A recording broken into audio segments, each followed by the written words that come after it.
Sakın ha, Mecnun gibi bu diyarda, senin için kaldım darda.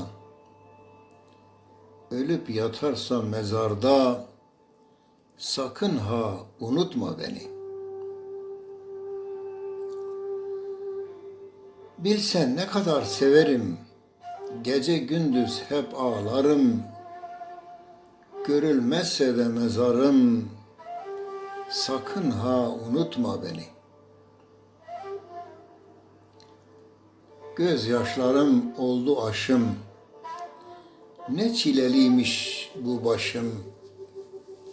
Kaybolsa da mezar taşım, sakın ha unutma beni.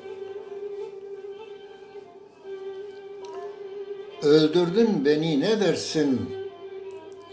Kaçma benden ne dersin? Benim için dert kedersin. Sakın ha unutma beni. Sakın ha unutma beni.